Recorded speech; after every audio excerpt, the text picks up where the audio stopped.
What's up, everybody? End of day 25 already of 40 days of drumming. Um, Here we go, day 25. My mom drew the little shower, so she leaves me like little notes to remind me that today was a shower day, Sundays and Wednesdays. So I had my shower, feel good. Um, yeah, I think kind of what I did last night as far as like recommitting to the process and to trying to be connected when I play and all that, and recognizing that my mind is sort of stepping up its game, and that it's time for me to step up my game. That whole thing was fairly successful and helpful. Um, so I feel pretty good about today. Um, my mind definitely was like still stepping up the game, but I was kind of real aware of it and just trying to be real patient, persistent, and diligent. Um, Kind of wrote down some extra reminders to like keep me into it, keep my mind in the right spot. That helped. As of not exactly sure, 3 maybe 4 days ago, I started to reincorporate a little bit of the machines, as I was calling them. So the click track, and the very first several days ago, all I was doing was I would listen to a tempo, not while I'm playing, but just while like I'm ready to play, and then practice and turn it off, and then practice and listen to that tempo again and see if my tempo had shifted at all. That was pretty cool, that in and of itself, just because it really made me focus on the tempo and keeping it the same. I really noticed that whenever I would get kind of agitated, mentally agitated, those are the times when I would speed up the most. So that was a pretty interesting link to notice, correlation there. Um, yeah, so then today was the first time I actually kind of played.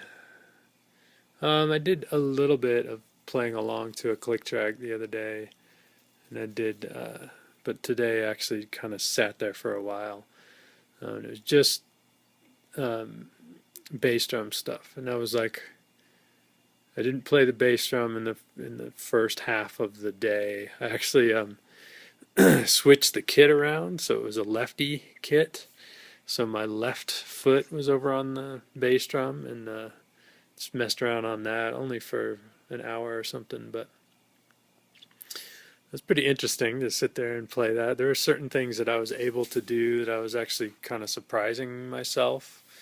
Um, and then certain things like opening the hi-hat is the hardest thing because the right foot's just not used to doing that.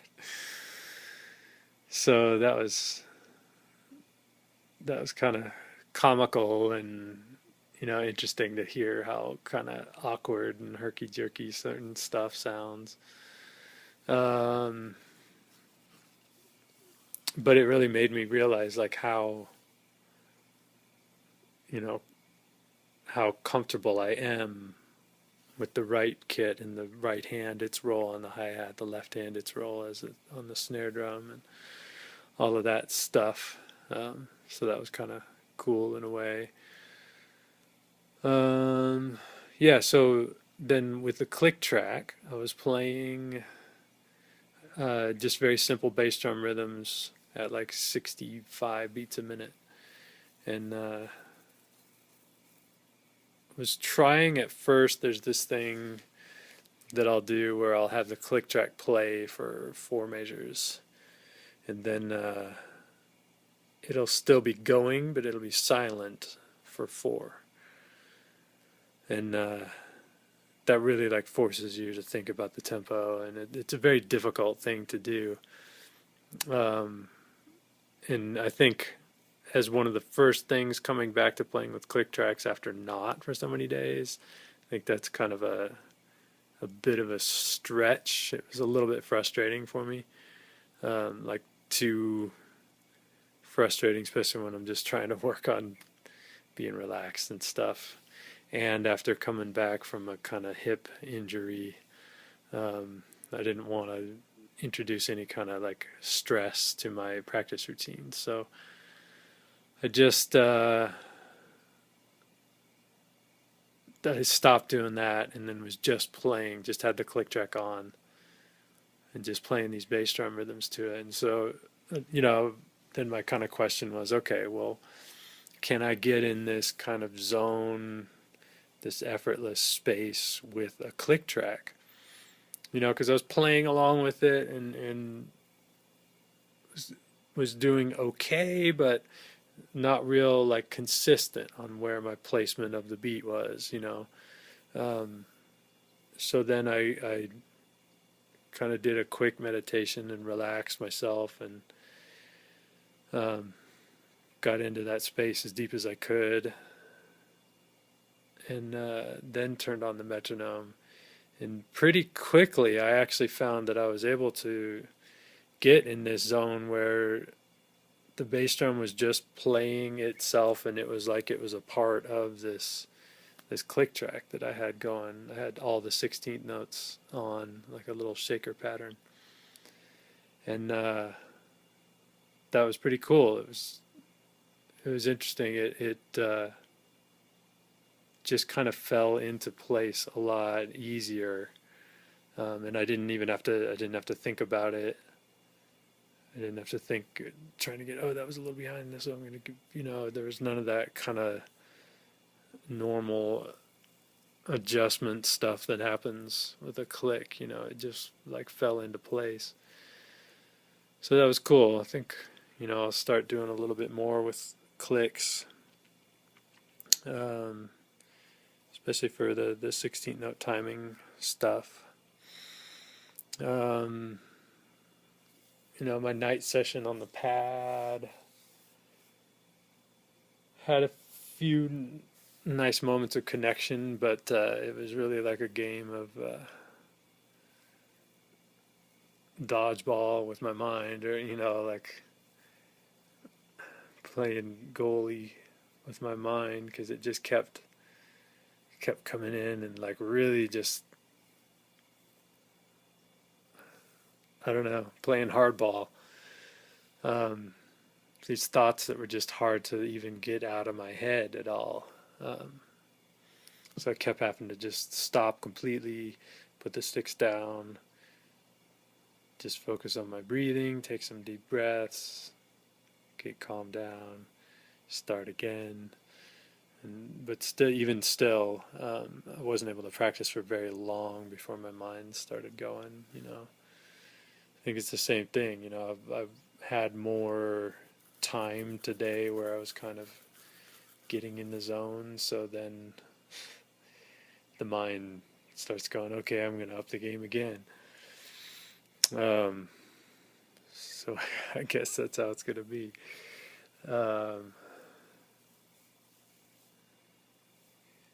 Yeah, we'll see. I'm hoping to get to a point to where it really like I can just calm down. I did learn, and everybody in meditation teachings, I've always heard people talk about observing your thoughts. Just watch your thoughts and watch them go by. And to me, that was always a weird concept, because it's like, well, if I watch the thought, then I would just get caught up in it and I'm just thinking it, and then I forget that I'm meditating and it's done. But I'd been one of the concepts I've been working with is observing the space when I was when I'm trying to get in this zone. And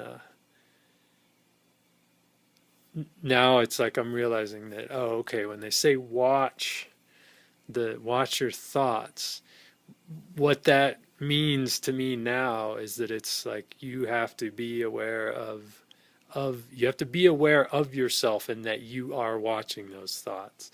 Don't watch them to the point to where you're sucked into them.